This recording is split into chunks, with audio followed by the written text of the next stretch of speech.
Sevgili izleyenlerimiz merhaba. TV 2020 ekranlarında Gündem Özel programında Diyalog Medya Grubu Genel Yayın Yönetmeni Reşat Akar'la birlikte sizlerleyiz. Hızlıca bugün ele alacağımız konuları sizlerle paylaşalım.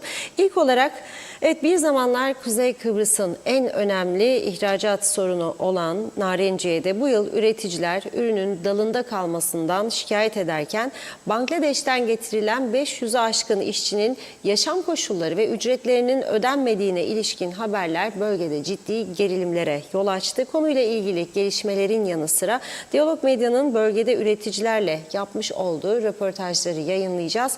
Sonrasında yeni eğitim yılının başlamasına kısa bir süre kala aileler kırtasiye alışverişine başladı. Diyalog muhabirine konuşan vatandaşlar geçtiğimiz yıla göre kırtasiye fiyatlarında %50 ila %100 arasında artış olduğuna dikkat çekti. Konuşacağız. Üçüncü konumuz polis Girne, İskele ve Gazi Mausa'da gerçekleştirdiği operasyonlarda yüklü miktarda uyuşturucu ele geçirdi. Girne ve İskele'de gerçekleştirilen Çember operasyonu kapsamında 2,5 kiloya yakın uyuşturucu ele geçirilirken İran uyruklu bir şahıs da tutuklanarak mahkemeye çıkarıldı. Ayrıntılarını ele alacağız. Son olarak polis son bir haftalık trafik raporunu açıkladı. Buna göre 70 trafik kazası meydana gelirken bir kişi hayatını kaybetti. 27 kişi de yaralandı. Yine detayları ele alacağız. Evet, buyurun Reşat Bey. Evet, herkese hayırlı günler dileyerek başlayalım. Bugün gündeme Güzelyurt'taki narenciye işçileriyle başlayacağız. Birkaç gündür bazı yerel medyada yer almıştı. Orada kesim işçisi olarak getirilen Bangladeş uyruklu işçilerin çok zor koşullarda yaşadığına ilişkin haberler vardı. Ama tabii ki bu sadece Güzelyurt'ta narenciye işçisi olarak getirilen Bangladeşli insanlarla ilgili değildir bu ülkenin sorunu. Yani kaçak işçi sorununun yanı sıra izinli getirilenlerin de hangi koşullarda yaşadıkları gerçekten bu ülke için soruşturulması, araştırılması ve önlem alınması gereken en önemli sorunlardan biridir. En önemli. Yıllardır biz buradan adres vererek söylüyoruz. Diyoruz ki geliniz bakınız. Bakmıyorlar. Bakın. İllaki bir felaket olacak, bir şey olacak da ilgilensinler. Şimdi bu Güzelyurt'taki tarım işçileriyle ne zaman ilgilendiler biliyor musunuz? Yerel bir gazetemiz bunu haber yaptı. Özgür Gazete zannederim ilk. İşçilerin çok zor koşullarda yaşadıklarına dikkat çekti. Ondan sonra bu işçiler Güzelyurt'ta eylem yaptı. Siprivex'in önünde. Siprivex kimdir? Devletin kuruluşudur. Narenciye kuruluşudur. Yani hani derler ya işte devlet falan filan. Devlet bu ülkede en önemli ihraç ürünümüz olan bir zamanların sarı altını dediğimiz narenciyeyi devlet idare ediyor. Ve sürekli sorunlar yaşanıyor. Her sene narenciyede ürün toplandı mı toplanmadı mı, dalında kaldı mı yere mi düştü, üretici parasını aldı mı almadı mı, üretici yeni sezona hazırlanabiliyor mu hazırlanamıyor mu, su sıkıntısı var mı yok mu, ilaç gübre zamanında geldi mi gelmedi mi? Devamlı bu narenciye gündemde. Yani Rumlar bize hazır bahçeleri bıraktı, biz bunu idare edemedik. Her sene bu narenciye meselesi mutlaka gündemde. Bu sene daha ciddi bir şekilde gündemde yer aldı. Çünkü Türkiye'ye de ihraç edemediler. Bir çeşit sinek varmış. O sinek yaprak arasında gizlenmiş. Türkiye'ye giderse oradaki narenciyeye büyük zararlar vereceği gerekçesiyle Türkiye'ye girişi de engellendi bu sene. Dolayısıyla narenciyede sorun daha da artmış oldu. Bunları tartışmamız gerekirken narenciye üreticisinin bu sorunları çözecek. Bu da işçi meselesi gündeme geldi. Şimdi işçi meselesi gündeme geldiği günlerde Narenciye Üreticileri Birliği Başkanı Turgut Akçı'nın bir açıklaması vardı. Biz bunu Diyalog Gazetesi'nde de geniş bir şekilde değerlendirdik. Orada ne diyor adam? Diyor ki elektriğe yapılan zam nedeniyle suyun ton fiyatı 10 ile 13 liraya çıktı. Sürme fiyatları 1000 TL dönümü oldu. 25 kiloluk bir torba gübre 1500'ün üstüne çıktı. Birçok bahçe hala sürülüp sulanmadı diyor. Dolayısıyla hükümetin üreticiye verdiği katkının yetersiz olduğunu söylüyor. İhracat kapısı kapandı diyor. Açılması lazım diyor. Bunu 2 gün önce Diyalog Gazetesi'nde biz geniş bir şekilde yayınladık. Üreticiler Birliği Başkanı Turgut Akçı'nın haberini. Şimdi gelelim işçi meselesine. Bu yıl Türkiye'ye ihracat olmayınca Güney Kıbrıs Avrupa Birliği üyesi olmasına rağmen, yani ilaçlar, hayvanlar, bulaşıcı hastalıklar gibi konularda çok hassas olmalarına rağmen Güzelyurt'taki narenciyeyi almak isteyen Rumlar oldu. Rum iş adamları geldi, bir miktar da aldılar ama bunu daha çok artırmak istediler. Fakat olmadı. Neden? Çünkü işçi bulamadılar. Narenciyeyi dalından toplayacak işçi bulamadılar. Bulamadıkları için narenciyeyi dalından toplayacak işçi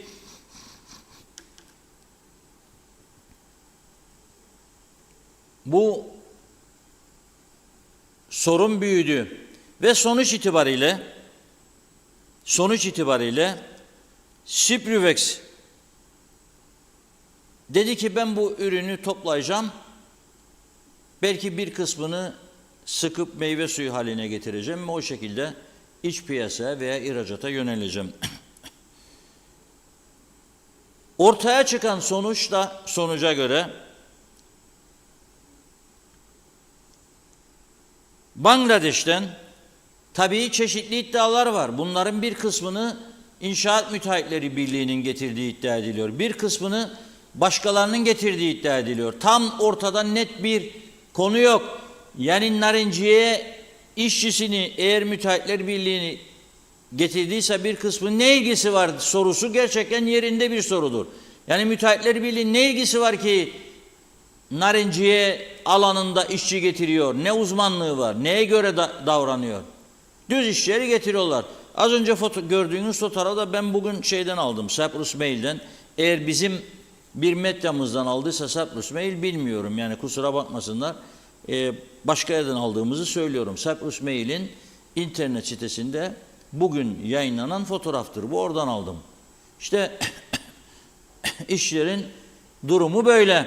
Şimdi iddiaya göre bu işçiler paralarını alamadıkları gibi pasaportlarını da alamıyorlar ülkeyi terk etsinler. Ortada kaldılar. Bunun yüzden de eylem düzenlediler. Şimdi ortada ciddi soru işaretleri var. Bu işçileri buraya bir defa kim getirdi? Bir. İki, bu işçiler Kıbrıs'a gelirken yatacak, kalkacak, yemek yiyecek, hayatını idame ettirecek yer ayarlandı mı, ayarlanmadı mı? Bu kimin sorumluluğundaydı bu iş? Kim üstlendi bunun sorumluluğu? Yahu getirin de zaten memleketlerinde daha iyi mi yaşardı bu adamlar falan filan diyerekten getirdilerse ayrı mesele. Şimdi biz bugün bu konunun üzerinde ciddiyetle durma kararı aldık. Sabahleyin arkadaşlara görev verdik. Dedi ki çıkınız Güzelyurt'a gidiniz, narenciye üreticileriyle konuşunuz. Aynı zamanda o bölgenin muhtarlarıyla konuşunuz. Sağ olsun Akçay muhtarı Uğur Dereli köylü yardımcı oldu arkadaşlarımıza. Onları aldı, götürdü üreticilere, bahçelere. Ve bu arada dedim tabii tek taraflı haber yapmıyoruz. Sprüvex müdürüne de gidiniz, sorunuz. Yani nedir bu yaşananlar falan. Şimdi Akçay muhtarımız dedi ki ben iyi tanırım, konuşayım kendisiyle dedi.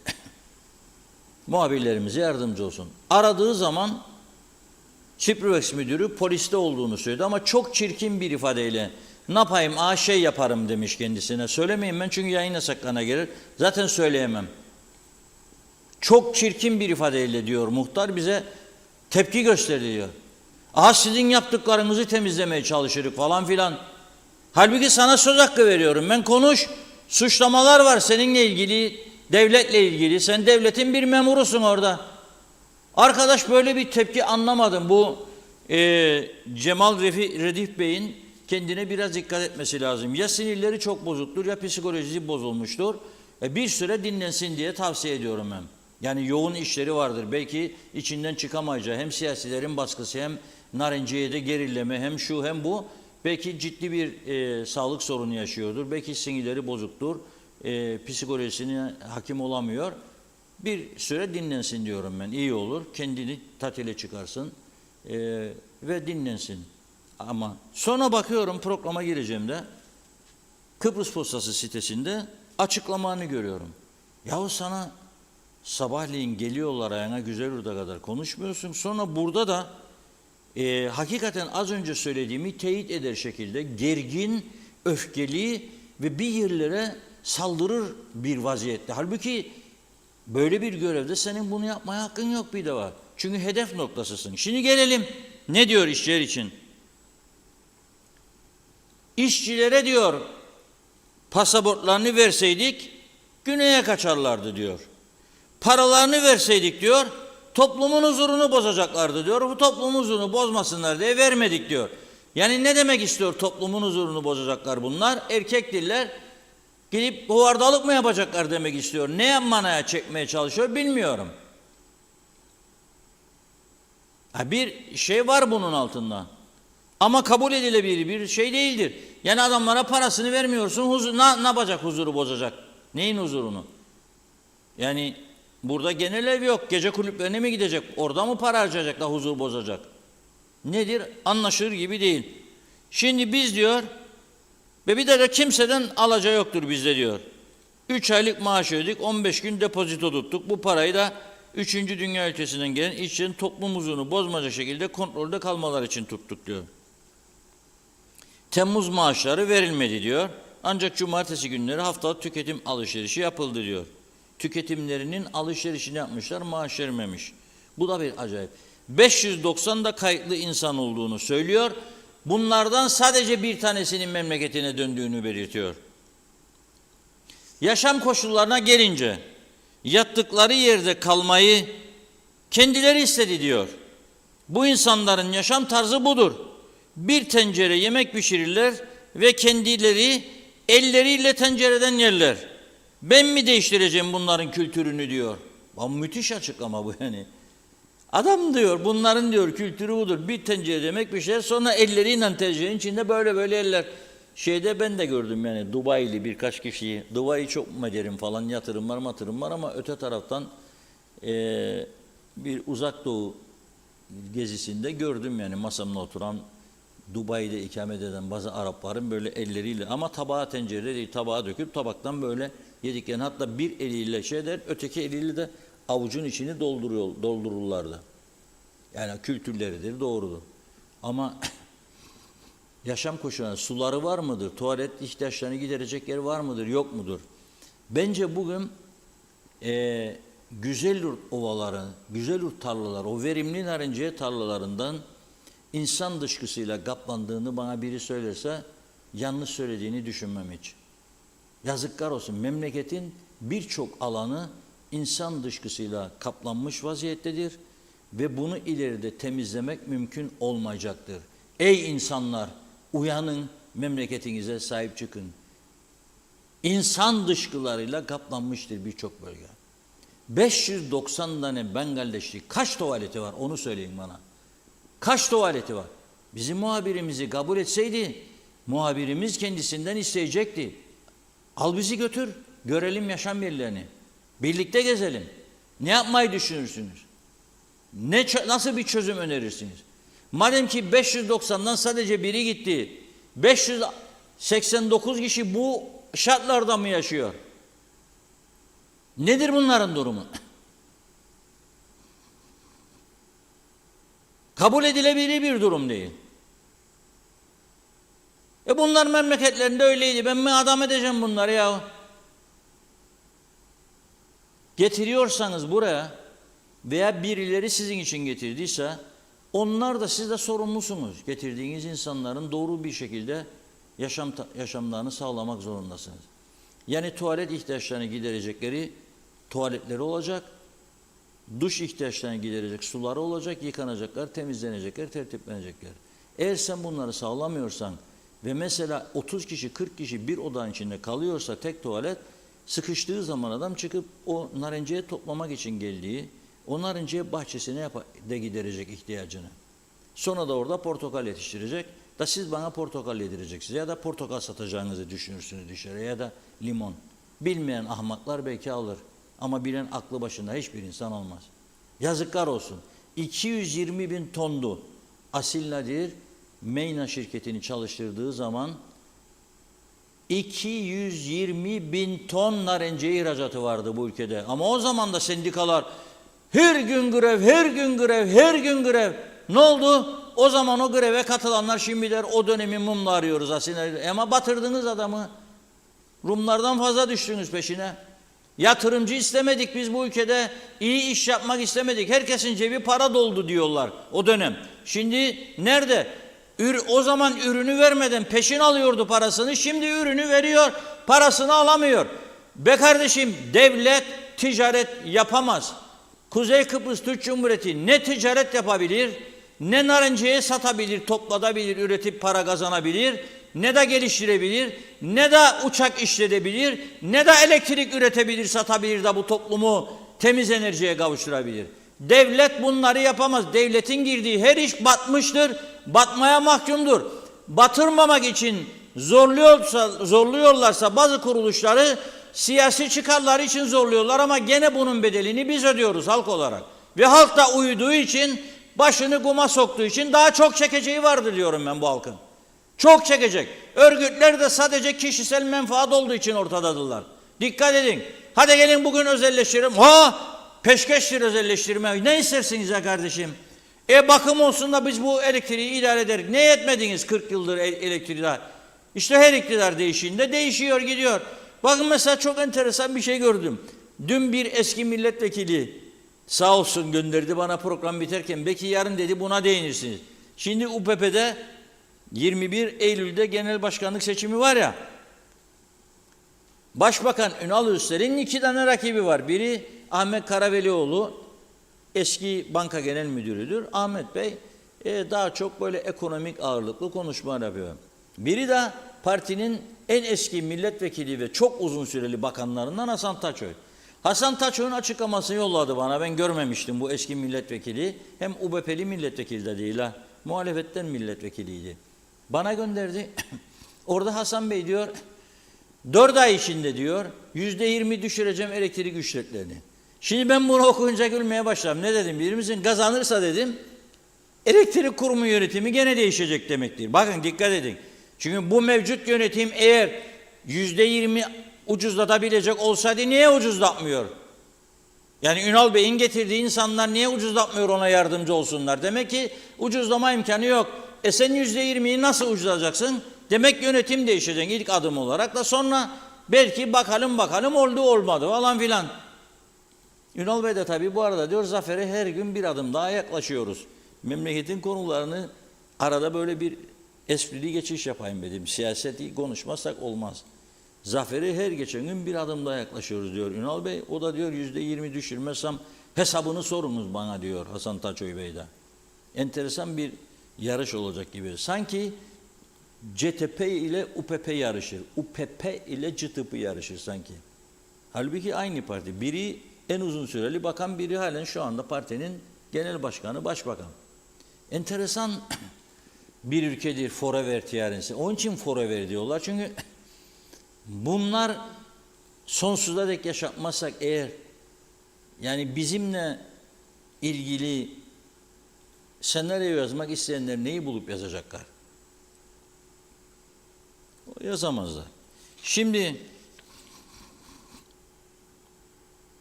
bu Süprüvex müdürünü söyledim. Az önce onun için de biraz programa tam böyle saat 16.30 stüdyoyu hazırlıyoruz. 16.40'da Çalışma Bakanı Sadık Gardiyanoğlu'nun açıklamaları düştü bu defa internet sitelerine. Sadık Gardiyanoğlu bugün Kanal T televizyona katılmış. O da esti gürledi bugün düşünün siz. Halbuki bence onun da payı var bu işte. Gücüne gitmesin sevdiğim bir arkadaştır ama onun da payı var. Talihsiz de bir süreç yaşıyor. Geldiği reçete iskandalı çıktı. Geldiği müdürünün iskandalı çıktı. Rüşvet falan iddiaları yargılanıyor biliyorsunuz tutuksuz yargılanma sürecinde. Her gün bir şey çıkıyor.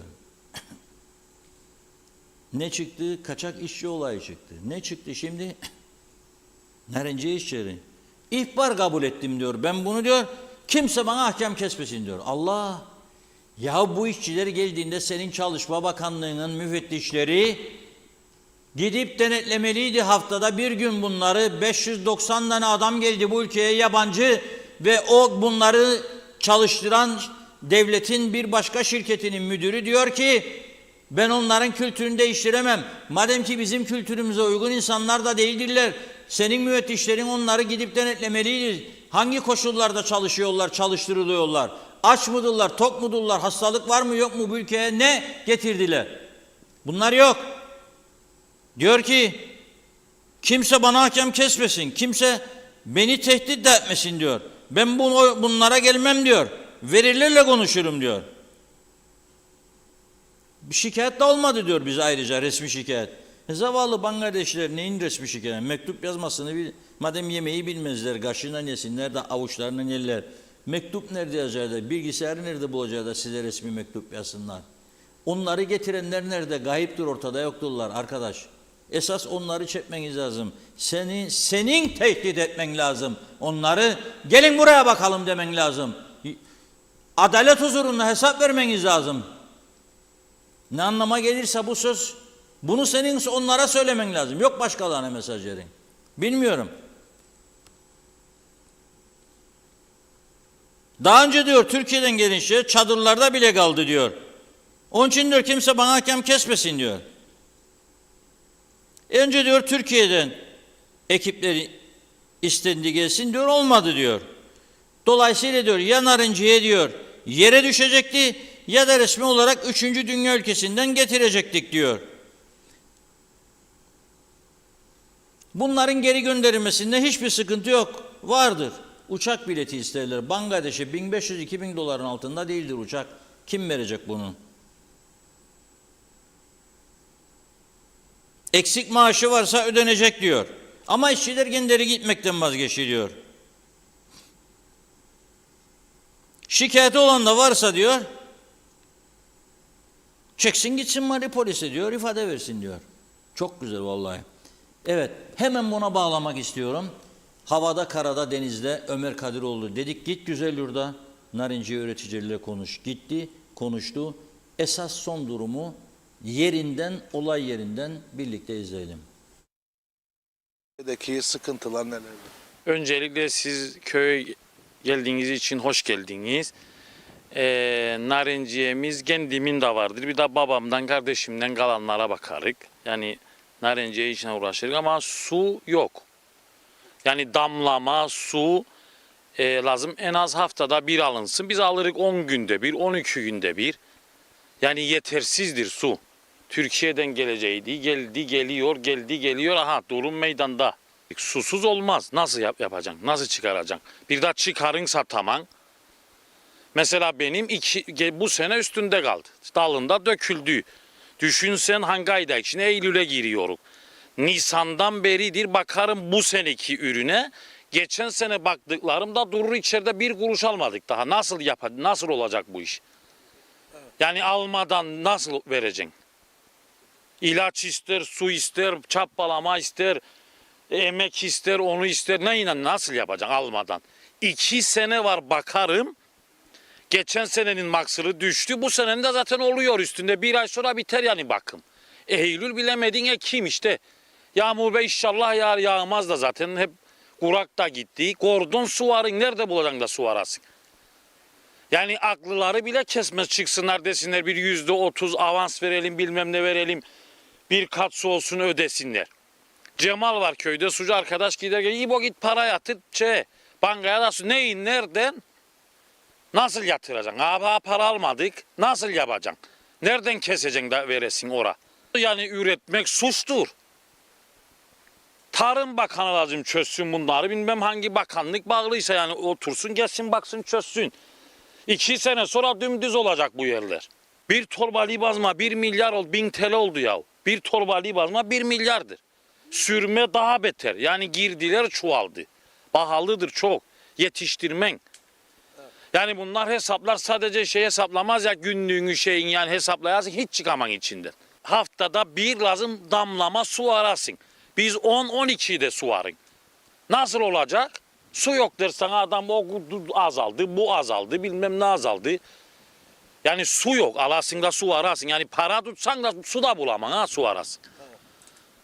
Biz gene bir iki üç tane iş yaparız. Ali'nin külahını Veli'ye, Veli'ninkini de Ali'ye uydurur da yürüdürük gemiyi. Yoksa başka türlü hiç çıkaman içinden. Sadece bu işi yapasın batan. Zaten bir önceki sene çoğunun dalında kaldı. Benim bu sene kaldı. Mesela kız kardeşimin oğlu var, onun 2 sene var üstündedir. Ve bir önceki sene dalında tespit de yapmadılar. Baktı gitti içine o. Bu sene baktı hep yerdedir. Nasıl bir ağacı sen kaç gün dayanacak aynı meyve? Ne yapsan düşecek tabii verimi.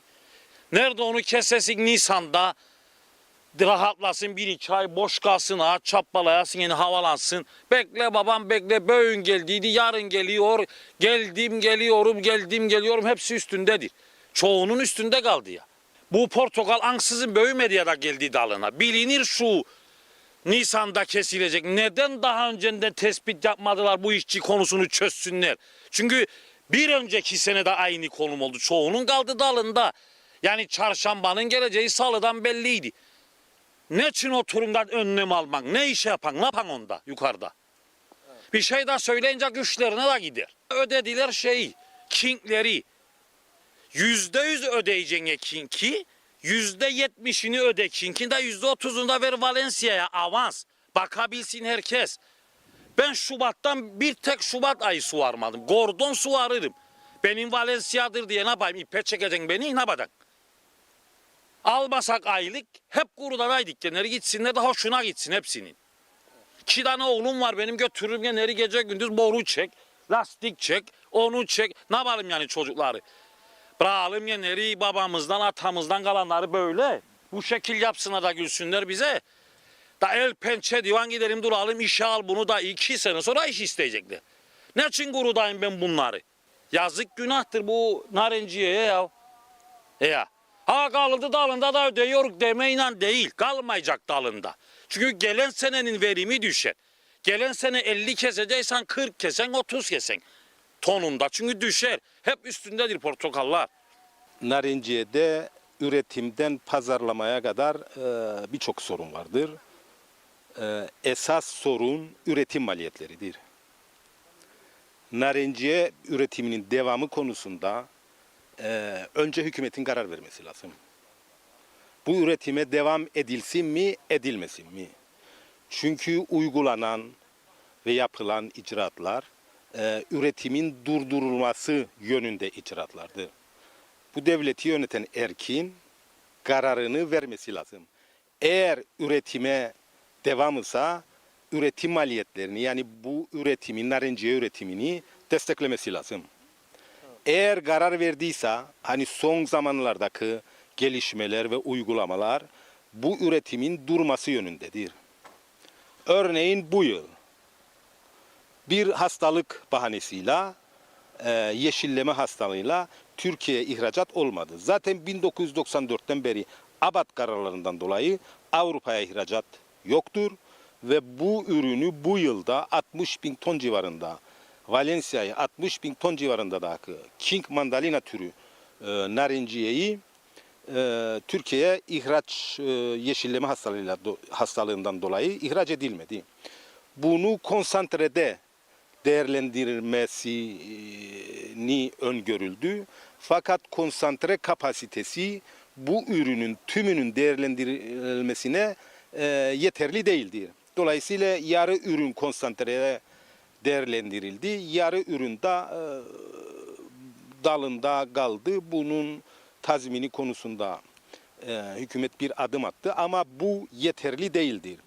Neden yeterli değildir?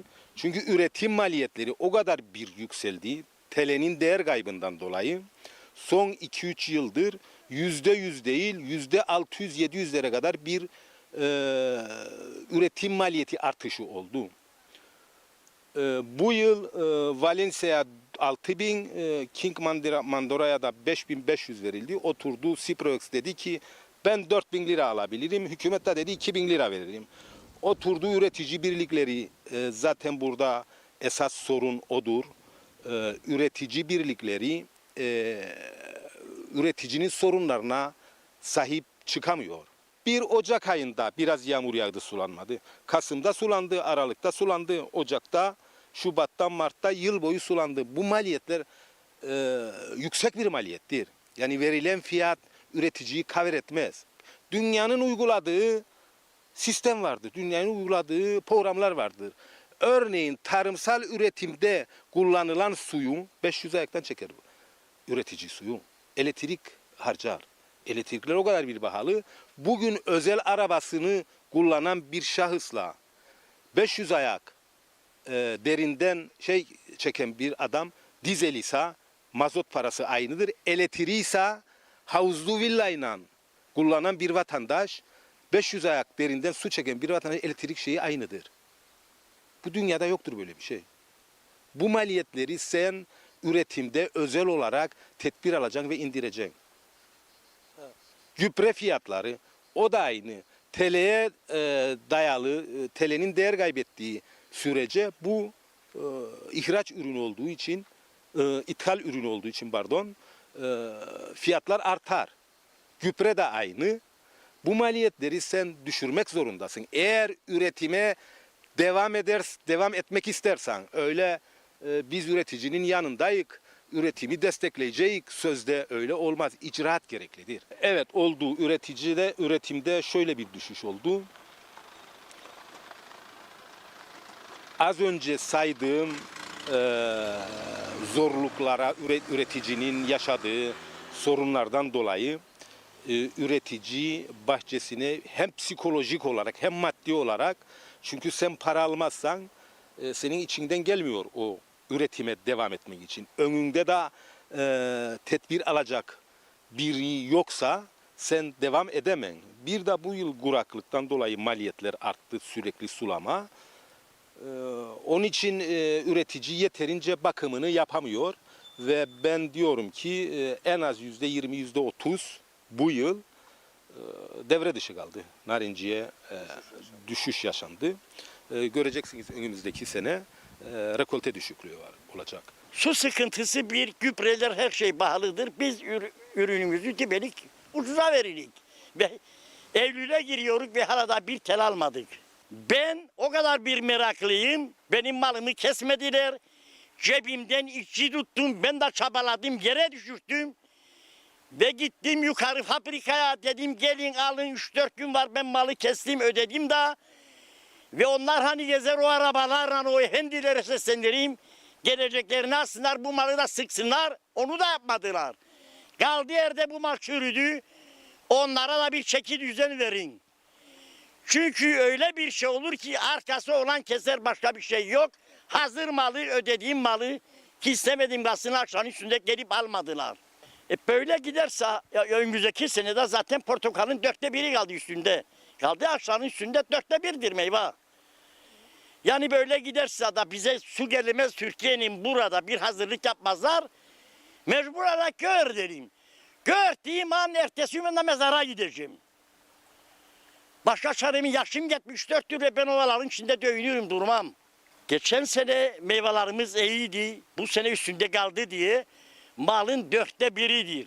Narenciye günden güne yok olmak üzeredir. Neden? Tarım politikası olmadığı için. Sadece narenciye değil, hayvancı aynı şekilde ve diğer çiftçilerin de durumu keza belli. Zaten kuraklık aldı başını gidiyor.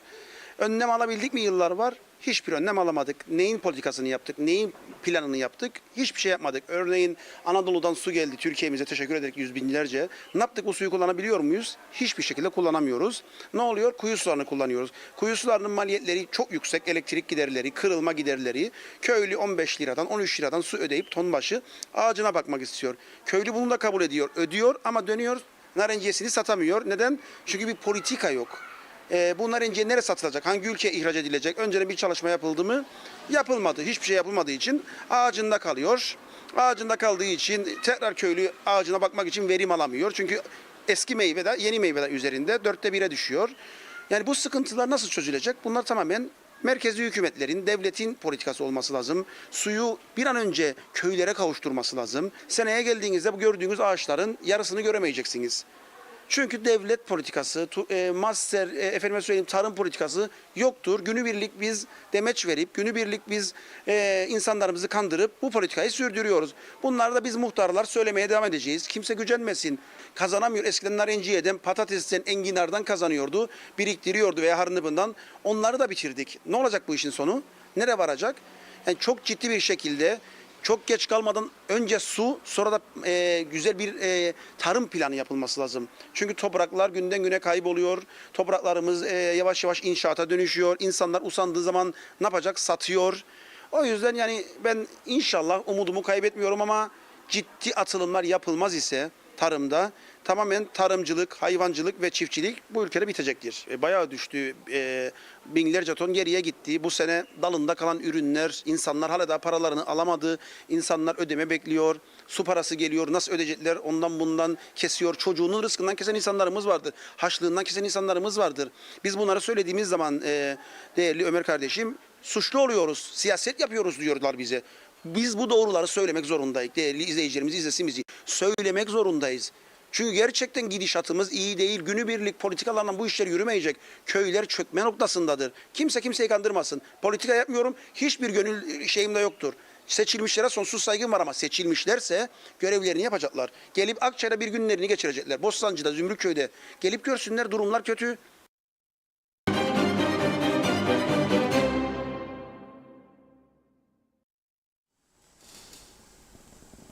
Evet, üreticileri izledik. Su geldi, bakınız. Dağları, denizleri aştı geldi Anamur suyu. Fazla miktarda gelen su geri denize boşaltılıyor. Fakat bizim köylerimize, özellikle tarımsal alanlara ulaştırılmıyor bu su. Tarımsal alanı bırakınız. Bazı bölgeler var. Mesela bu sabah bir sosyal medya paylaşımında okudum. Lapta Alsancak bölgesinde çok ciddi susuzluk çekiliyor diyor. Nedendir bilir misiniz? Altyapıyı biz tamam yapmadık da onun için. Yani Geçikköy'den bölgelere giden su boruları bir kısmını değiştirdik. Küçük borular koyduk. Nüfusun hiç artmayacağını düşünerek. Uzun vadeli plan program yapmadığımız gibi nüfusun hep aynı kalacağını düşünerek hareket ettiğimiz için. Yeter ya bize buradan geçen büyük boru alacaksın, çok para vereceksin. Şimdi yetmez. Ne yapalım? Paraları topladığın gibi değiştireceksin. Bazı bölgelerde su boruları değiştirilmediği, eskidiği, çürüdüğü için kaçaklar vardı. Ama görünüz Narenciye bahçeli çok sayıda bahçe kurumuş vaziyette. Narenciye kalmamış. Yarın o kuruyan ağaçları kesip lahmacun fırınlarına gönderecekler. İş böyle. 220 bin tondan 50 bin tonlara geriledi narenciye. Düşünün siz. Hazır bulduk Rumlardan biz bu narenciye ağaçlarını. Ve işte 50 yılın sonunda geldiğimiz nokta bu. Ağaçlar kurudu. Bakımsız, su yok, ilaçlama yok. Üretici verdiği ürünün parasını zamanında alamadığı için bahçesine bakamıyor. Gelecekten umudunu kesmiş, yorgun düşmüş, bitmiş. Gerçekten çok üzücü bir durum. Evet, başlayalım mesajlara. Buyurun. Size çok teşekkür ediyoruz. Evet, Mustafa Özcan, Metin Maraşeli, Şenol Tatlıcıoğlu, İzzet Ahmet, Şerife Turgay Derya iyi yayınlar diledi. Rahme Beyoğlu, Funda Karadudak, Erdal Yarkın'da, Semavi Işık, Hasan Özgür, Aynur Yüzügüler de iyi yayınlar dilemiş. Ahmet Yaşar İzmir'den selamlar. Kuzey Kıbrıs'ın aklı yerine gelmiş, Yunanistan'a değil de Kuzey Kıbrıs'a gelin diyor Türk vatandaşlarına. Sezon bitiyor, akılları yeni başlarına gelmiş. Uğur Erol, kolay gelsin biz Kıbrıs kanallarını göremiyoruz dedi. Arif Mustafa Cüce Limonlu'dan selamlar. Mehmet Uluçaylı, Babutsa'yı saran öldürücü böcek şimdi narenciye ağaçlarını saldırdı. İlgili bakanlık ve yetkililer önlem alsın, narenciye Babutsa gibi olmasın. Akdeniz Köyü'nden Mustafa Aşık'ın mesajı, sen de eğitime başlayacak bir çocuk sevindir. Kimsesizlerin maddi imkansızlıklar içindeki ihtiyaç sahibi çocukların eğitimlerine katkı sağlamak için kırtasiye yardımı yapın. Okul çantası, okul araç gereçleri, onların mutluluğuna, yüzlerindeki tatlı tebessümlere dönüşsün. Amacımız onların kaliteli eğitim almalarını, okula mutlu gitmelerini sağlamak diyor. Onlar bizim geleceğimiz, yarınlarımız. Bir çocuk değişir, dünya değişir. Mehmet Uluçaylı, Turizm yetkililer artık uyansın. Yurt dışından hastalıklı ağaçlar denetimi kontrolü yapılmadan adaya sökülüyor. Bu da adamızda olmayan hastalıkları meyve ağaçlarına bulaştırıyor. Artık sıkı denetim şart. Ahbap-çavuş ilişkilerinden vazgeçmeliyiz. Harun Kıyak, Caner Asbaba, Hüseyin Boşnak, Güliz Önsal, Mustafa Koca, Mehmet Şenler iyi yayınlar diledi. Tevfik Fikret Sağnak huzurlu mutlu akşamlar dilemiş. Kemal Osman Ceyhanlı, yol ihalesi çok olumlu olacak, trafik rahatlayacak, okullar açılıyor. Trafik kaosu stresiyle birlikte gelecektir. Bu yüzden şimdiden önlem alma çalışmaları yapılmalı. Celal Harun, insan sevgisi kadar mutlu, bilgisi kadar kararlı, ürettiği kadar onurlu, paylaştığı kadar büyük, merhameti kadar saygın, vicdanı kadar insandır. Selam olsun insanlığını kaybetmeyen herkese. Uğur Turan, ben vatandaşım, cebimde kuruş yok. Abubakar'da 100 bin lira artı döviz çıkmış. İstemez misiniz şimdi baron çıksın? Mustafa Kombo, ben bu olayı gördüm diyor, sizden dinlemek istedim. Bu insanların hesaplarını aldılar, ödemediler. Bundan sonra da böyle olay gördüğümde paylaşacağım. Kolay gelsin demiş. Ayşe Ahmet Harnı fiyatı daha açıklanmadı. Geçen seneki gibi perişanlık çekeceğiz. Bir an önce açıklansa çok iyi olur. Ali Yenigün, bıraksınlar bunları, Karpaz'a kadar yayılsınlar. Hırsızlık, yan kesicilik yapsınlar. Derhal sınır dışı edilmeli. Sorumlular tutuklanıp soruşturma açılmalı diyor. Ahmet Köle, kediler bile daha medeni demiş. Ali Cevat, dünkü açılış töreninde olan siyasetçiler birbirleriyle küs. Nasıl açılışı giderler, birbirleriyle konuşmuyorlarmış. Aldığım duyum bu, hiç yakıştıramadım diyor vatandaş olarak. Kudret Eriz, bu ülkeden cecik bile olmaz. Özlem Uysal, halkın üzerine ölü toprağı atmışlar gibi uyuruz. Kubilay Kuyucuoğulları, yorumlarınıza aynen katılıyorum. Ağzınıza sağlık dedi. Mehmet Uluçaylı, Cemal Redif çok çalışkan, dürüst müdür. İşçisiyle birlikte çalışkan biridir demiş. Diğer mesajında da Çalışma Bakanı'nı eleştiriyor. Neyi söz verdiyse hiçbirisini yapmadı. İlaç problemini bile çözemedi. Metin Maraşeli, hükümetlerin yönettiği bütün kurumlar torpilli, arka bahçeleri durumuna getirildi. Bu yüzden batırılmışlardır. İşler acısı bir durum. Yargılanmalıdırlar. Salih Muğlalı, herkese hayırlı bayramlar dilerim. 30 Ağustos Zafer Bayramınız kutlu olsun. İzzet Ahmet, yazık demiş, emeğinize değmez. Şimdi diyor dinledim. Bu bakanlar herhalde garanti pasta bir şey yediler diyor. Efendiler yiyin demiş. Tema Yavaş, Londra'dan selamlar. Kolay gelsin. Reşat Bey, çok kendini sıkma, Londra'ya gel, biraz gezme olsun. Kıbrıs'ın derdi bitmez. Gürkan Giritli, Türkiye'den gelen su daha verimli kullanılmalı. Mehmet İnancı, ülke yangın yerinden beter oldu. Şimdi de güzel yurt köle kampı çıktı. Artık cennet ada kelimesini kullanmak içimden geçmiyor. Nazime Nalbant, İskele'den herkese selamlar. Saatinizi bekliyorum demiş. Evet, kaçak olan kişileri daha çok denetlesinler diyor. Daha fazla kaçak ülkeye gelmesin, zarar vermesin. İyi ki varsınız demiş. İsmail Güre Kanser, Bangladeş'e geri gönderilecekse kişi başı 1500 dolar. Bunları getiren, işveren kimse, devlet onlardan tahsil edecek ya da memlekete girerken işverenden peşin tahsil edilmeli. Mehmet İnancı, 99 gün tatil biter mi Reşat Bey? Bence bitmez, sizce? Böyle bir ülkede vekil tatil yapsın çok diyor. Ahmet Köle, su yok demek yakında oradaki bahçeleri başkaları ucuza satın alıp devletin içindeki yakın adamlarıyla arsaya çevirecektir diyor.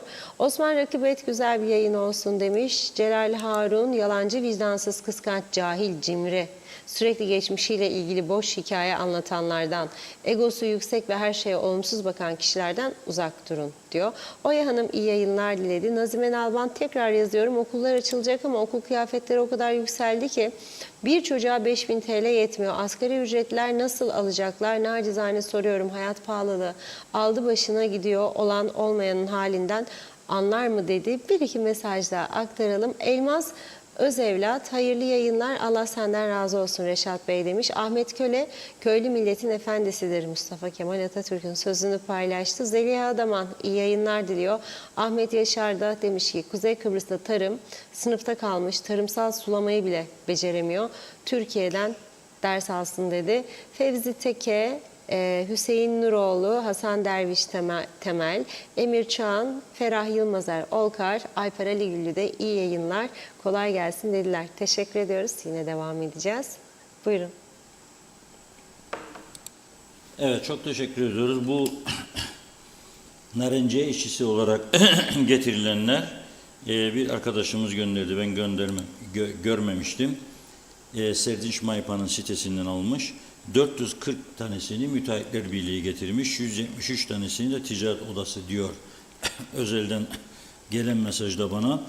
Bu durumda 540-613 tane. Ne ilgisi var Narenciye işçisi için Müteahhitler Birliği'nin sormuştum programın içerisinde. Gerçekten açıklama yapması lazım yetkililerin tatmin edici bir şekilde. Efendim bu karar yıllar önce alınmış. Başka hükümetler döneminde olabilir. Bir yanlış varsa düzeltmek sizin görevinizdir ama. Yani eskiden yaptılar da ben suçlu değilim bunun günahı bende değildir demek değildir doğru olan. Çünkü siz düzeltme ve başarma iddiasıyla geliyorsunuz bir göreve gelirken değil mi? Onun üzerinde durmak lazım. Yoksa o başardı ben başardım o başaramadı ya da o yanlış yaptı da benim sırtımda kaldı. Bu yoktur böyle bir şey. Siz düzeltmek amacıyla bu göreve geliyorsunuz. Evet, düzeltme amacıyla da geliyorsanız düzelteceksiniz. Tabii çünkü ekonomik alanda bu ülkenin turizm dışında öncelikli sektörüydü Narenciye. İhracatın da ilk sırasındaydı. Şimdi aldığım bilgilere göre hellim öne çıkmış durumda. Yani Narenciye'nin üstüne çıktı. Bu yazık günah 220 bin tondan 50 bine düşmesi çok ciddi bir sorun. Yani Narenciye altın yumurtlayan tavuktu ya. Bunu nasıl elimizden çıkardık? Nasıl bu hallere getirdik? Bunu sorgulamamız lazım. Ama gerçekten burada özel teşebbüsün devreye girmesinde ben fayda görüyorum. Narenciye üretim ve ihracatında. Bu çok ciddi bir konudur. Kaybedersek elimizdeki en önemli silahı daha ileride ekonomik olarak daha ciddi sıkıntılar yaşarız. Bugün gündemimizde aslında en önemli madde olarak, birinci madde olarak neyi almıştık? Düşünüyorduk. Okul ihtiyaçlarını. Okullar Eylül ayında açılıyor kısmetse. Aileler yoğun bir şekilde hazırlık yapmaya başladılar. Ve kırtasiye mağazalarını geziyorlar öncelikle. Çocukların kitap, defter falan ihtiyaçlarını gidermek için. Şimdi aldığımız bilgilere göre %50 ile %100 arasında geçen yıla oranla artışlar var. Ve öyle bir noktaya geldi ki bizim arkadaşlarımızın bir kırtasiye mağazasından aldığı fiyatlara göre 4.000 liraya çanta var. Halbuki ben geçtiğimiz hafta sonu birileriyle karşılaştım. Güneyden alışveriş yapıyordu. Bana dedi ki bu gördüğün çantayı dedi 6.000 lira istediler benden dedi kuzeyde. Ben arkadaşlara sordum 6.000'e çanta görmediniz mi? Yok dedi. En pahalısı 4.000 dedi. Ama güneyde karşılaştığım arkadaş dedi ki 6.000 dediler dedi. Ben buradaydı. Aynı çantayı. Tamamen bunun aynısı dedi. 35 euroya aldım. 35 euroyu siz 38 ile çarptığınız zaman rakam ortaya çıkar. Yani 1500 lira bile değil. Arada bu korkunç fark var. Tabii kalite farkı vardır yoktur bilmiyorum ama 10 vatandaşımızın iddiası bu yöndeydi. Kırtasiye malzemeleri gerçekten yüksek. Aileler düşünün siz 2 tane çocuğu, 3 tane çocuğu, 4 tane çocuğu olanlar var. Yani hepsine çanta ister. Hele bir yaşında veya anaokulundaysa beslenme ister. Termos falan alacak. Oldukça yüksek 1500 liraymış bir termos bu sene. Yani içi paslanmaz falan almak istiyorsanız bu kadar yüksek rakamı çıkarmak zorundasınız. Bu konuyla ilgili röportajlarımız var. Şimdi onları ekrana getireceğiz. Birlikte izleyelim. Başladınız mı okula alışverişine? Yavaş yavaş başlıyoruz. Başlıyorsunuz. Evet. Fiyatlar nasıl?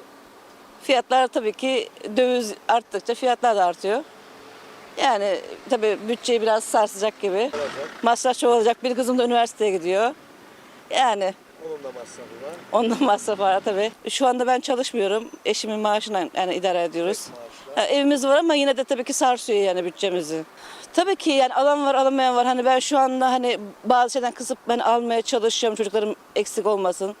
Yani bazı şeylerden ama tabii ki alamayan da var. Hani 4 çocuklu, 3 çocuklu olanlar da var. Bizde 2 çocuk var şu anda. Yani kendimizden hani almıyoruz.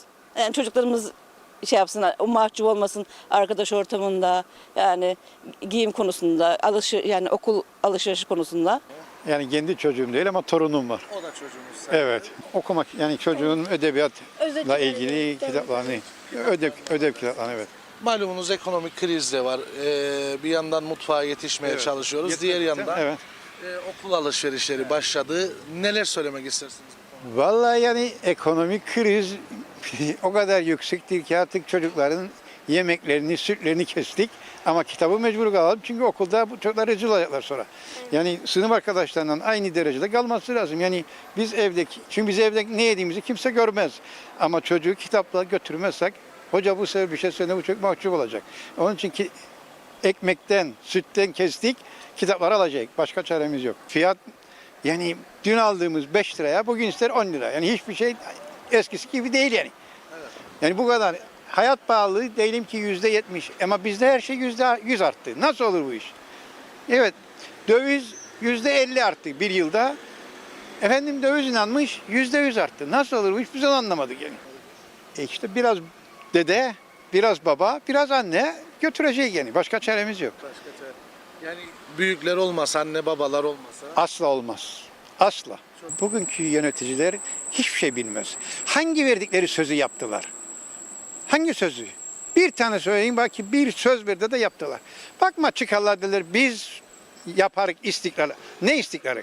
Açlık istikrarını getirdiler bu memlekete. Açlık. Resmen açlık. Başka çaremiz yok. Okul alışverişine henüz başlayamadık. Diyor daha. Zaten çocuklar ilkokula gidiyor. Daha liste falan verilmedi yani başlamadık. Kara kara düşünüyoruz. Zaten 50 bin lira bir maaş alıyorum. 500 pound kira ödüyorum. Bunun üstüne 3 çocuğu ilkokula göndereceğim. Nasıl yapacağım bilmiyorum açıkçası. Evet. Yok 3 çocuk okula başlayacak olan. Kaç çocuğunuz var? 5 çocuğum var toplamda. Yani bilmiyorum nasıl olacak. Bir listeler falan çıksın bakalım. Bir şekilde bu ekonomik krizde bir şeyler yapmaya çalışacağız. Mecbur. Kısmak zorundayız bir şeylerden. Bir şeylerden kısalım ki çocuklar arkadaşlarına falan mahcup olmasınlar. Yani onlara yetişebilsinler.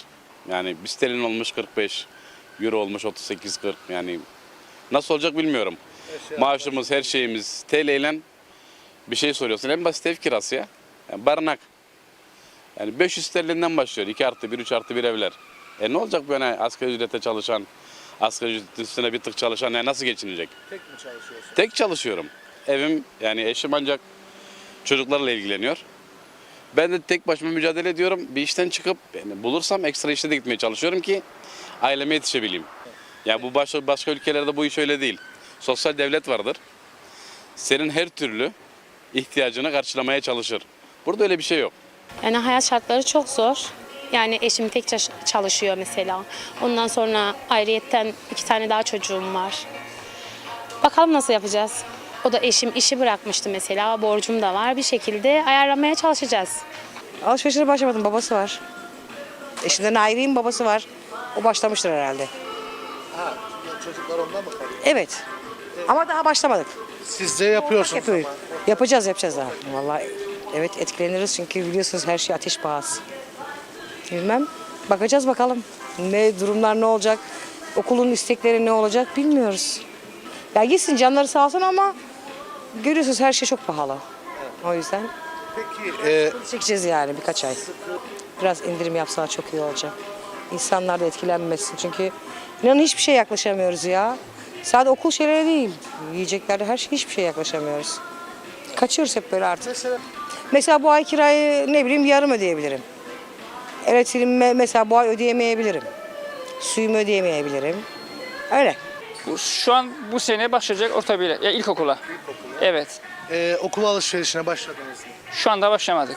Vallahi bildiğiniz gibi her şey bayağı pahalı bildiğiniz gibi. Yani bir çocuğu bir hazırlık yaparsın okula gönderirsiniz en az 1,5-2 milyar. Sadece yani bırakın kitabından, çantasından, ıvır zıvırına. Yani bir giyimini çocuğu yollarsa en az 1.200-1.300'e para istersiniz.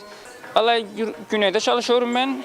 Yani eğer çalışmasaydım gerçekten burada yani buradaki verdikleri paraya göre geçinemezdik.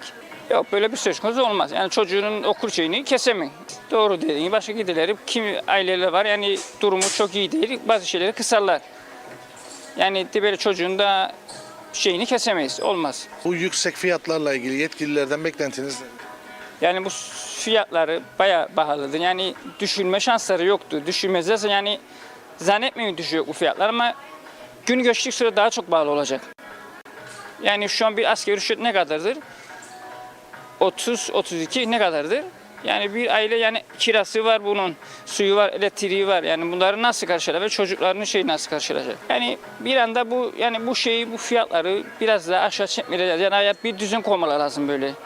Yani bu kadar da olmaz yani.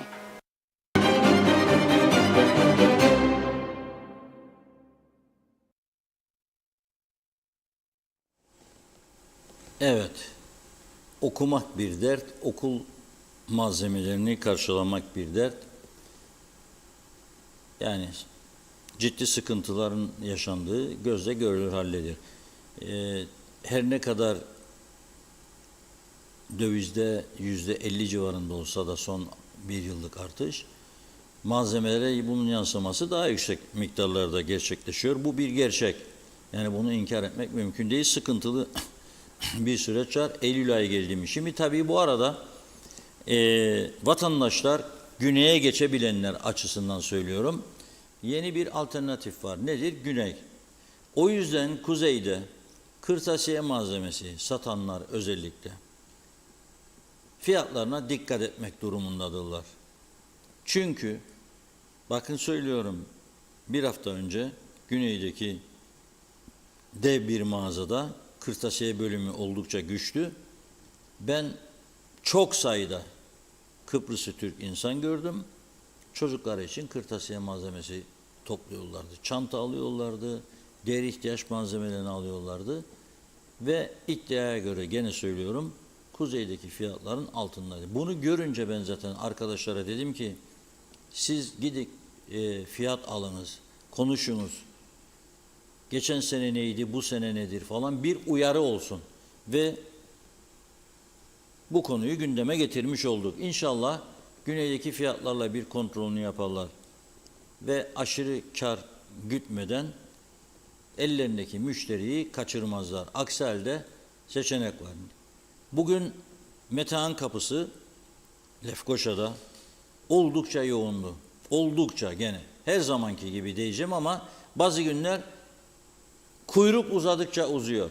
Bir taksici arkadaş gene aradı, dedi ki ya her gün de seni rahatsız ediyorum ama kusura bakma, yolcum var, uçağı kaçıracak. Perişanım.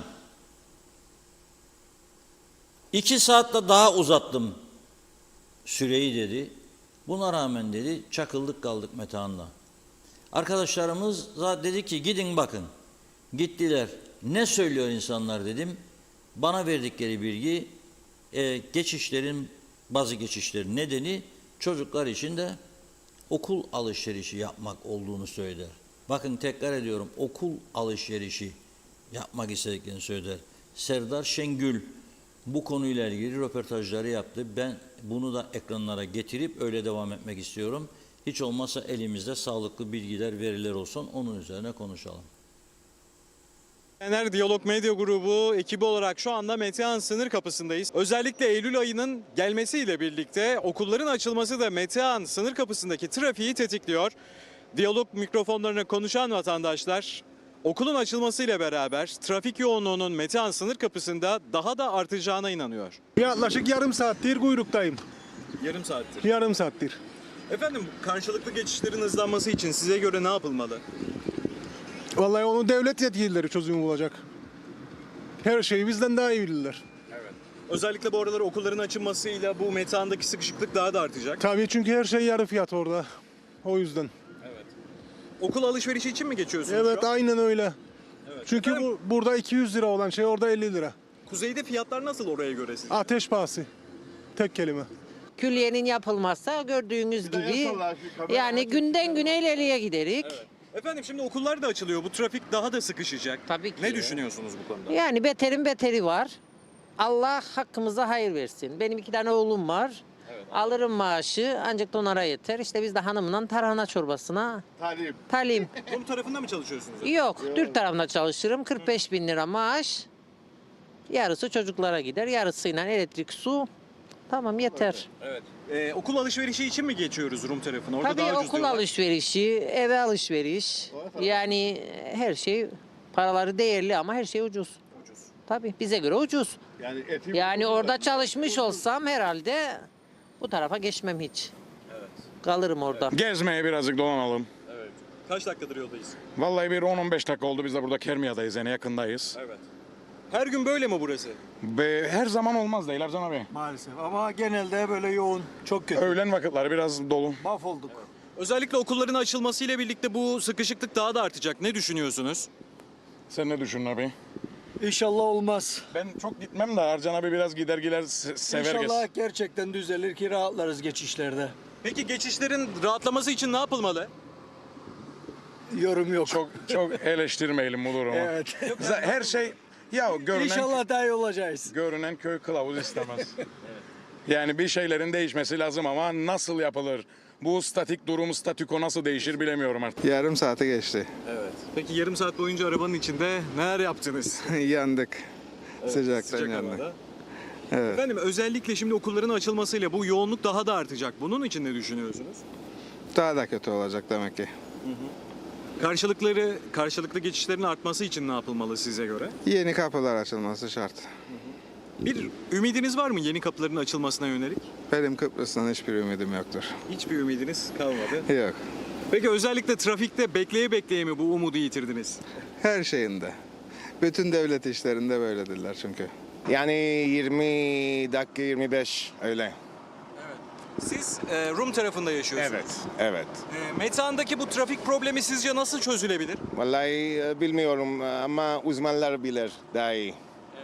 Zannederim ki çok işe meçhul işler. Peki kuzeye ne için geliyorsunuz? Yakıt, alışveriş. Vallahi severim. Bu tarafı severim ve onun için gelirim.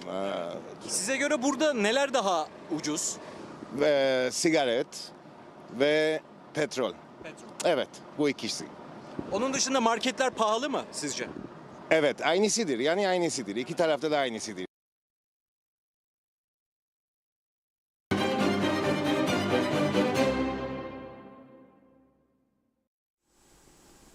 Evet, tarafsız bir gözle vatandaşların söylediklerini sizlere de aktarmış olduk. Bazı vatandaşların iddiasına göre fiyatlar yarı yarıya, hatta onun da altında güneyde buluyorlar. Yani bu çok önemli bir farklılıktır. Daha önce söyledim. Yani bir çocuk bezinde %70-80 fark, bana değemezsin sen. Ne onlardan navlun ucuzdur da bizde bağlıdır. Onlarda gümrük yoksa %16 KDV'yi sende de kaldırdı. Ama sen hala %70-80 daha pahalı satıyorsun güneye göre. Çünkü diyorsun ki herkes geçemez ya canım diğer tarafa. Geçemeyenleri satarım, olur biter. Ama bu doğru bir yaklaşım değildir.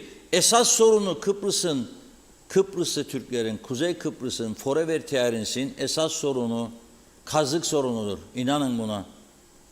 Toplumsal dayanışma yok. İnsanların birbirini desteklemesi, yardımlaşması diye bir şey yok, anlayış yok.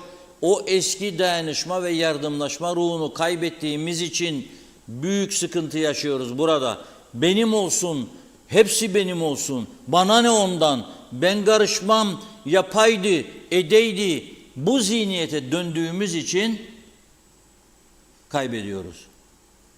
Yalan dolan günlük yaşantımızın bir parçası oldu maalesef. Şimdi tabii bu arada biz bunlarla uğraşırken bu ülkede meydanı fırsat bilen, boş bilen insanlar, yabancılar uyuşturucu meselesinde daha da cesaretli adımlar atıyorlar. 3 tane ayrı uyuşturucu haberi var. Duyduklarınıza siz de inanamayacaksınız. Polis Çember Operasyonu adı altında Girne ve İskele bölgesinde müthiş bir uyuşturucu operasyonu gerçekleştirdi. Görüyorsunuz, bugünün en sıcak haberi. 2 kilo 100 gram Hint keneviri, 35 gram metamfetamin, 2 adet LSD içeren kağıt ve uyuşturucu satışından elde edilen yüklü miktarda para. Bakınız, bir kişiyi tutukladı polis bugün. 2,5 kiloya yakın uyuşturucu yağı. Ne demektir birisi misiniz siz? Kaç bin kişiyi zehirlemeye yetecek kadar. Kaç bin kişi. İnanılmaz boyutlarda. İran uyruklu bir kişiyi polis yakaladı. Tabii burada polisin zorlanacağı esas mesele nedir?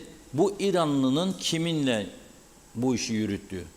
Bu İranlının nereden getirdiği uyuşturucu. Esas babaların kim olduğu. Nereden getirdiği. Kimin kendisine teslim ettiğini polisin ortaya çıkarması lazım. Ama kolay olmuyor bu iş. Çünkü normal sorgulama yapıyorlar. Normal sorgulamada söylemiyor. Bilmiyorum diyor. Getirdiler, attılar evinin önüne diyor. Ben tanımam diyor kim olduğunu diyor. İşte ben kuryeyim diyor yahut da hiçbir suçum yok, günahım yok diyor. Ve bu şekilde mesele gidiyor. Bir başka dinamit operasyonu oldu biliyorsunuz. Dinamit operasyonunda polis gene Datlısu'dan Vadile'ye kadar uzanan bir operasyondu bu. Geçen gün aktarmıştım sizlere. Ele geçirilen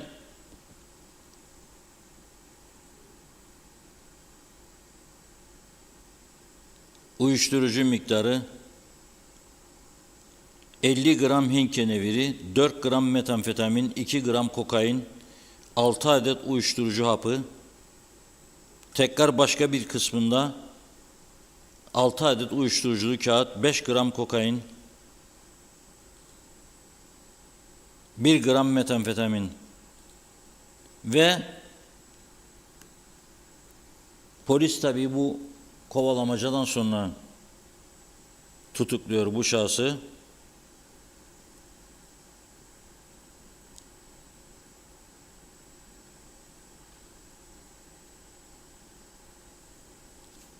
Benzeri birçok sabıkasının olduğunu ortaya çıkarıyor polis.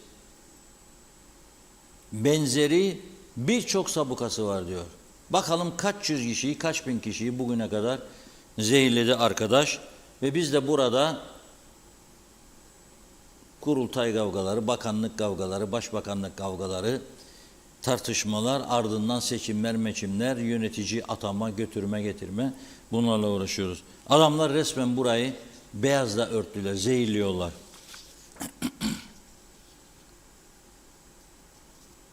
Bir başka operasyon biliyorsunuz Game Over operasyonuydu. Adına polis de ilginç operasyonlar, yani operasyonlara ilginç isimler buluyor.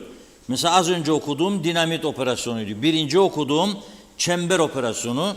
Şimdi geçiyorum Game Over operasyonuna. 800 gram Hint keneviri, 43 adet hap, 2 adet hassas terazi, uyuşturucu geliri olduğuna inanılan Türk lirası, sterlin, dolar, euro cinsinden paralar.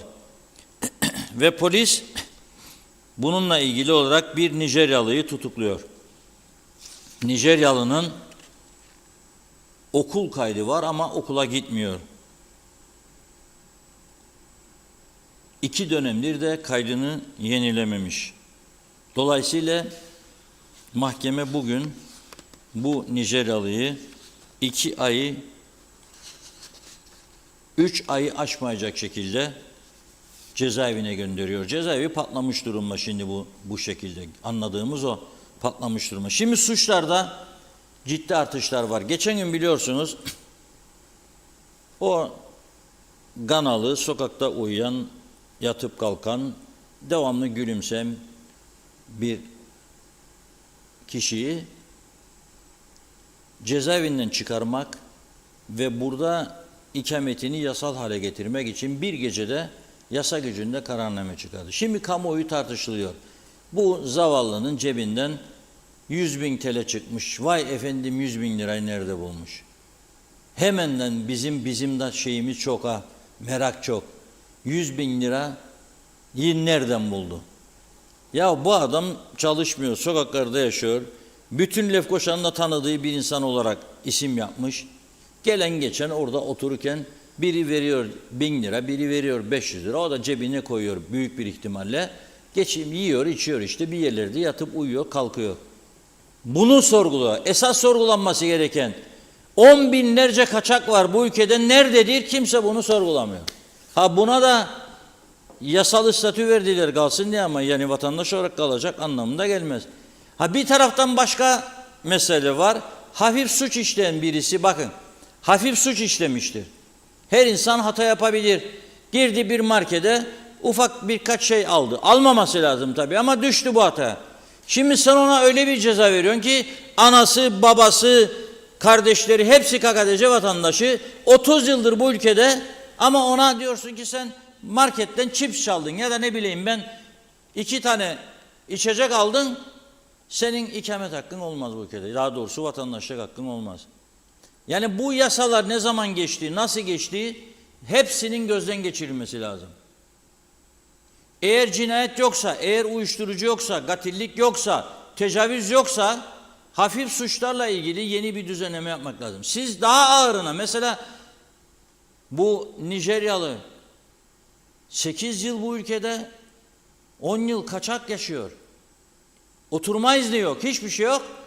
Onun oturmasını yasal hale getirmek için ne işte herkes acıyor falan tamam bir şey demiyorum. Irkçılık da yapmıyorum.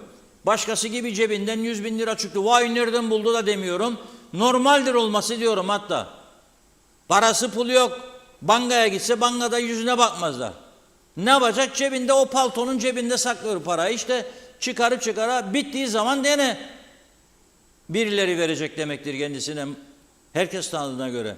Bakanlar Kurulu bir günde yasa gücünde kararname çıkardığına göre bu arkadaş için demek ki ihtiyaçlarına karşılayacak demektir. Ama olmaz efendim 100 bin lira çıktı cebinde. Nereden bulmuş? Herhalde uyuşturucu satmıyor ya. Satsa zaten üstünden çıkacaktı. Evi yok, yurdu yok, cebinde öyle bir şey yok. Ha takip altına alınsınlar. Öyle bir öneri yapılabilir. Biz buna bu hakkı sağladık ama takip altına alınız diye.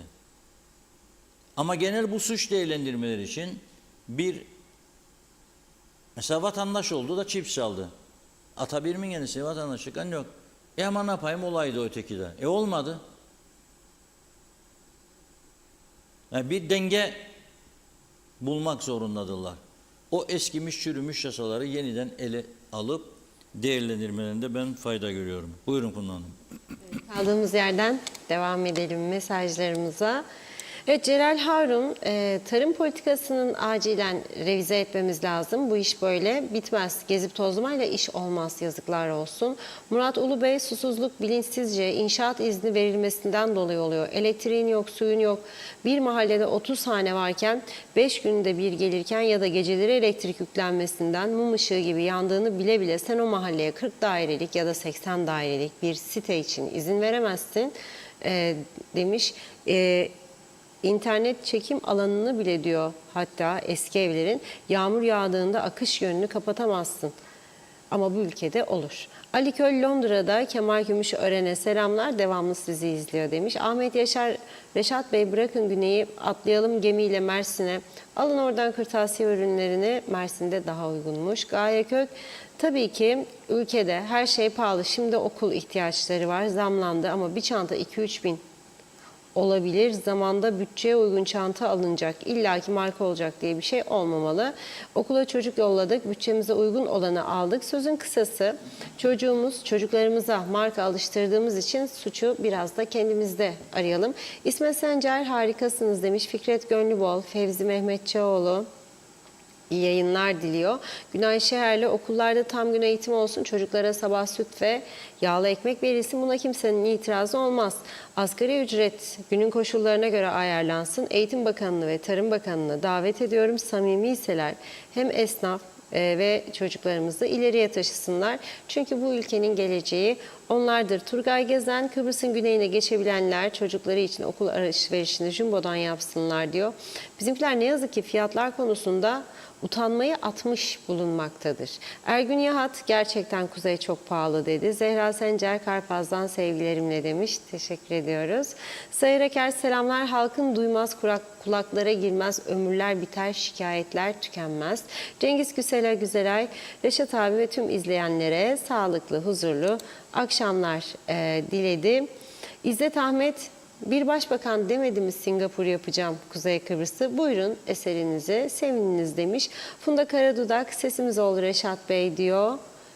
Duy sesimizi. Hatice Momin, iyi yayınlar diledi. Bakıyorum Rıza Akınsel de hayırlı yayınlar dilemiş. Yücel Barbaros, Türkiye'nin o kadar güzel ve ucuz yeri varken buraya gelmelerini anlamakta zorlanırım dedi. Yücel Barbaros. Şöyle bir sayfayı yeniledim. Bakalım atladığımız mesaj var mı? Cem Atsız, 40 senedir işlerim, bende 100 bin lira yok. Nasıl gariban demiş, anlamadım. Bakıyorum. Zannediyorum tamamladık. Çok teşekkür ediyoruz. Buyurun. Evet, teşekkür ediyoruz. Programın da sonlarına yaklaştık. Son bir haftalık trafik raporuna geçiyorum. Üzücü yine açıklanan rapor, üzücü. Polis diyor ki bir hafta içerisinde 70 tane trafik kazası meydana geldi. Bir kişi hayatını kaybederken 27 kişi de yaralandı diyor. 267 araç bir hafta içinde trafikten men edilmiş. 9 sürücü de tutuklandı. Düşünün siz. Kuzey Kıbrıs gerçekten kimsenin durduramayacağı bir noktaya geldi. Uçuyor, uçuyor. Uçuyor. Nasıl uçuyor ama? Kafalar bozuk uçuyor. Ya madde tesiri altında ya alkol tesiri altında. Direksiyon başına basıyor, gaza gidiyor. Denetim olduğunda zaman talihine küsecek artık. Her zaman denetim yok çünkü polis her zaman sokaklara çıkamaz. Dar bir kadrosuyla yapabildiğini yapıyor. Ve 6 milyona yakın da hasar var bir haftada. Düşünün siz 6 milyona 5 milyon 892 bin. 6 milyon olsa 12 çarp 6 ya 12 çarp diyemem pardon. Bir haftadır bu 4 ile çarpacaksın 24 milyon. 24 çarp 12. Korkunç bir milli servete zarar, darbe. Yani sadece sakatlanma, can kaybı falan değil, milli servete de çok ciddi bir zarar veriyor. Ve polisin değerlendirmesi çok ilginç. Her zamanki gibi tabii tahmin edersiniz sürat birinci sırada gelecek ama cep ikinci sıraya yükseldi. Alkolün önüne geçti. 851 sürücü süratten rapor edilmiş. 253'ü de cepten. Ruhsatsız 232, devletin sözde paraya ihtiyacı var. Ama araç ruhsatı olmadan kullanan sürücü sayısı çok. Trafik ışıklarına uymaz, kırmızıda geçer 173. Trafik ikaz işaretlerine uymayan 151, alkollü içki 95. Tabii bu 95'in çok üstünde de uyuşturuculu olma ihtimali yüksektir diye söylüyorum. Bugün gözler Brüksel'deydi. Bunu da verelim. Bir de dış politika olsun. Dışişleri Bakanı Hakan Fidan 5 yıl aradan sonra Brüksel'de gerçekleşen Avrupa Birliği Dışişleri Bakanları gayri resmi toplantısına davet edildi. Güney Kıbrıs Rum Yönetimi diyoruz biz ama Avrupa Birliği'ndeki ismi Republic of Cyprus, Kıbrıs Cumhuriyeti. Avrupa Birliği'nin üyesi olarak Sayın Fidan'ın Brüksel'deki toplantıya katılmasına 5 yıldan sonra izin verdiği için Sayın Fidan buna katıldı. Karşı çıkmadı. Sebebi de Avrupa Birliği-Türkiye ilişkilerinin ele alınması ve bu arada Avrupa Birliği'nin Sayın Hakan Fidan'la Kıbrıs'ı konuşması için. Nitekim gelen bilgiye göre Brüksel'den bugün Sayın Hakan Fidan Brüksel'e gider gitmez orada Yunanistan Dışişleri Bakanı Yera Petridis ile bir araya gelmiş ve Yunan Bakan basın mensuplarına demiş ki Fidan ile ana gündem maddemiz Kıbrıs meselesiydi demiş Yunanistan Dışişleri Bakanı.